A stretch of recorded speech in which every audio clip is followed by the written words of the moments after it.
Hi, today what we're going to be doing in this recording is we are going to do assignment 3 for week 12, and I'm going to model and read aloud the article Lost Cities, Racism and Ruins, The Plundering of Great Zimbabwe. You've already done steps 1 and 2 because you've made it to this read aloud.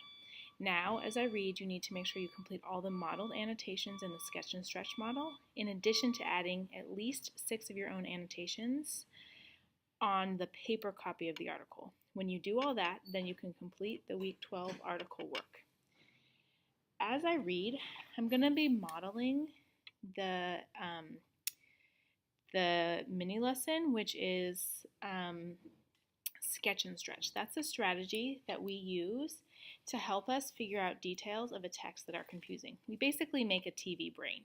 So a lot of times when we read an article, it's awesome because there'll be pictures involved. But sometimes as texts get more complicated, there are fewer pictures. So it is up to us as readers to make those pictures for ourselves. It's almost like putting the gist or putting a comment in the question in a written in a art form. So as I'm reading, I'm going to be thinking about what surprised me, what did the author think I already knew, what challenge changed or confirmed what I already knew. So please make sure you turn to the article Lost Cities, Racism and Ruins, The Plundering of Great Zimbabwe. Okay, you should be all set. I'm going to fly over the text by looking at the title, Lost Cities, Racism and Ruins, The Plundering of Great Zimbabwe. There's the author, Moano Kawatonen, The Guardian, adapted by News ELA staff.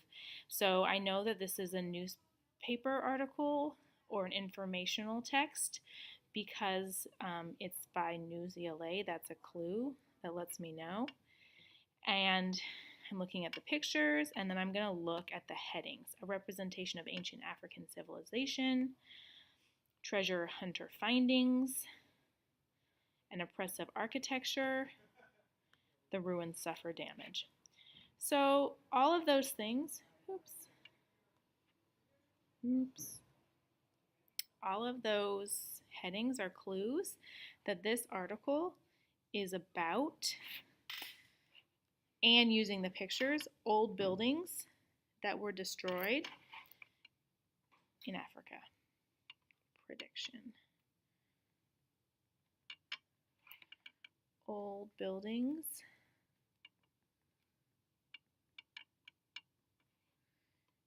Remember, you are copying and following along with what I'm doing. So I'm making sure that you have all of these things when I'm assessing you later. If at any point you need to stop and pause anything, that's totally fine. Please feel free to do that so that you can follow along with what I'm doing. All right, let's get started. I'm going to read the captions. Top, a general view taken on April 8th, 2010 shows the massive walls. So those are the walls of Great Zimbabwe. Middle, the entrance, so that must be the entrance.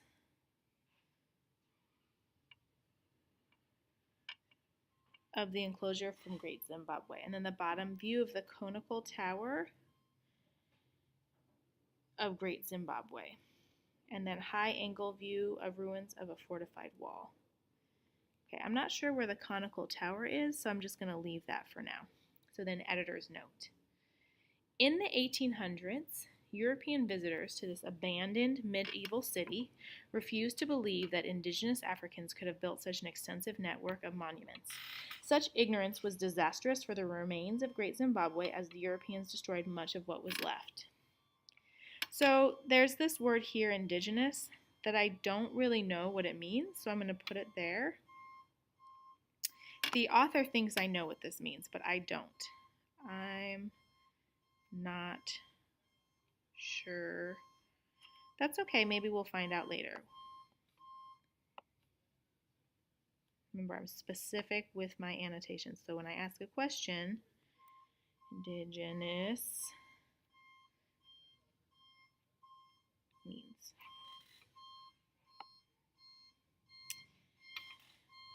And then again, this part, such ignorance was disastrous for the remains of Great Zimbabwe as the Europeans destroyed much of what was left. This is letting me know that my prediction about negative, something bad happened, my prediction is true. My prediction is true. Remember, I said it's about old buildings being destroyed, and it says right here, was disastrous for the remains, and it literally says destroyed. So my prediction was true. Okay, so I'm going to read the first section, a representation of ancient African civilization. So Zimbabwe is in Africa because it tells me right there. So as I'm reading, I'm going to be thinking about what I know and don't know. And if I can't picture it in my head, I'm going to try and sketch it. That can be, a sketch can be your comment because you're basically making a gist of what's happening. In the early 16th century, rumors of a mysterious fortress with enormous walls spread around Europe. The fortress was said to be surrounded by gold mines on a tall hill abandoned in the African jungle. It was thought to represent the summit of an ancient African civilization. So as I'm doing this, I'm thinking about the jungle, and I'm sketching the things that I'm trying to remember. So the things that I'm rereading. So the first thing I do is reread. So it's in a jungle. In the jungle, tall hill, gold mines, enormous walls. So then I'm thinking that this is the hill. Okay, so I'm going to label the jungle and then hill. And it says enormous walls. So the walls are really big. So it's a really big building. Enormous walls.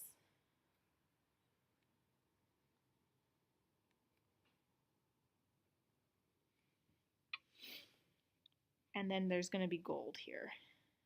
I'll make those pots of gold. Gold mines. So there, I've kind of imagined it, and it looks pretty similar to the picture, but I just wanted to draw it for myself so I can get that TV brain because I'm a little bit confused. A Portuguese, so I'm going to this next part right here. I'm starting right here. A Portuguese sea captain, Vicente Pegado, was one of the first foreigners to visit the site in 1531. He said he had seen a fortress built of stones of marvelous size. Again, I had put that word enormous. I could have put marvelous because it tells me how big the walls are. Great Zimbabwe was constructed between the 11th and 14th centuries in the southern part of Zimbabwe. The whole site is weaved with an ancient drainage system which still funnels water today. At its peak, an estimated 18,000 people lived in the capital of the Kingdom of Zimbabwe. Only 200 to 300 people lived of the rich elite class are thought to have actually stayed inside its giant stone buildings. The majority of people live some distance away. Okay, so I'm going to just sketch and stretch this whole thing, so I need to reread. What are the things that are a little bit confusing? Weaved with an ancient drainage system that still flows today. And it funnels, so that's an important word. 18,000 people, and I'm going to say 200 to 300 were the rich and elite, and the rest live somewhere else. Giant stone buildings. So I have a couple of things to draw. So I'm going to draw the first thing I'm going to draw is that, of course, after I reread, I labeled everything. The first thing I'm going to draw is my drainage system. So then the water flows through into a funnel.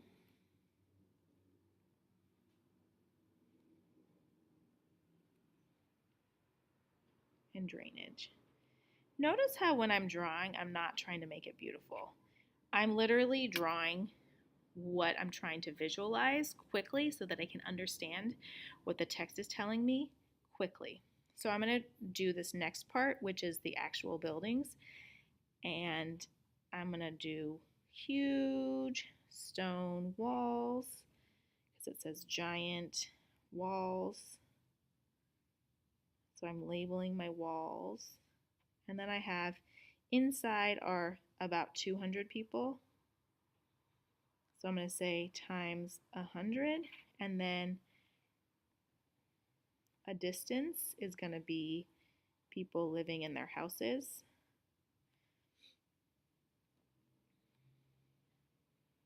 And this is going to be actually times 10,000. So most of the people lived far away and only a few people lived inside. Okay? All right. So that gives me an idea now. I've kind of thought about what the building looked like. It's big, it's on the top of a hill, there's sophisticated systems to bring water, they had huge walls, a lot of people lived outside of it, but only a few lived inside, and these were the rich people, so I'm going to put maybe some gold again here. Gold.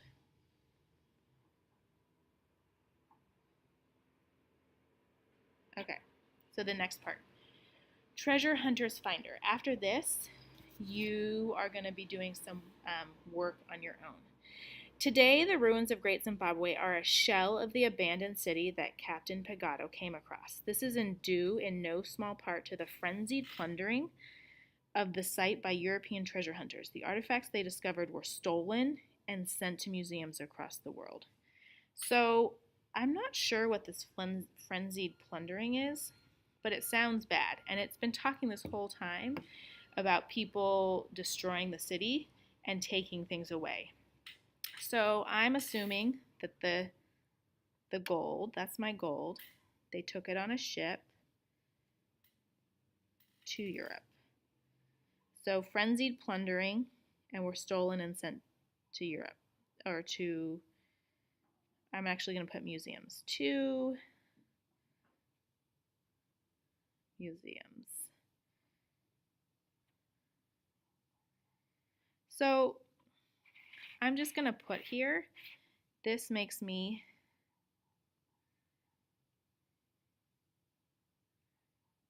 upset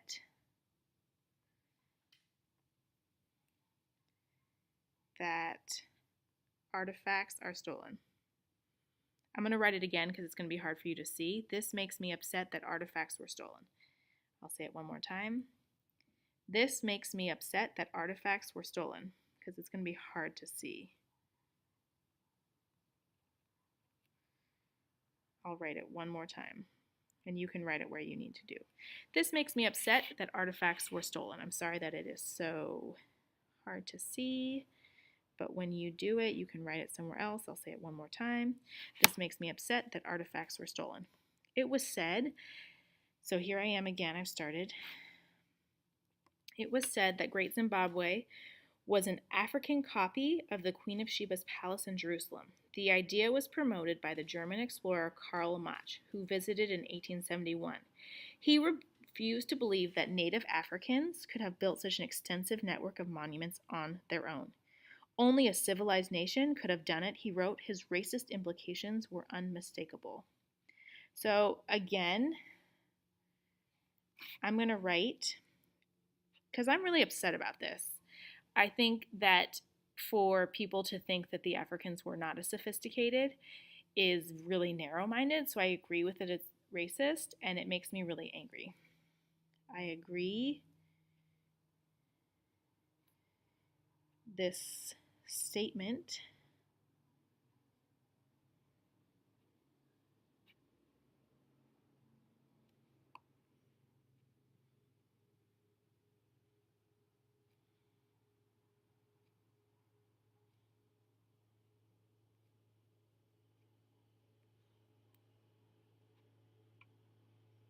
is racist. It makes me angry. So that's a connection, because anytime you think about something and you get an emotion to it, you get a connection. And I'm surprised by it. I mean, I'm not surprised by it because there's been a lot of racism in this world, but I'm also surprised. But every time it happens, it's kind of like, oh yeah, racism happens. That really sucks. It makes me really angry every time. So that's why I put that. In 1905, however, the British archaeologist David Randall McIver concluded that the ruins were built by one or more of the local African Bantu people. His findings were confirmed by another British archaeologist in 1929. The builders' descendants are the Shona people, who live in the region today. In their language, Zimbabwe means big stone houses or honored houses. So I'm just going to write, I'm going to sketch and draw that because I want to do a gist of this. Like I want to do a comment. And I'm going to have the Bantu people, Bantu, and I should reread it, by the local Bantu people, built. He concluded that they were built. Okay, Bantu built city. Now, descendants, so I'm going to put now, because descendants means like the people who came before, now the Shona people.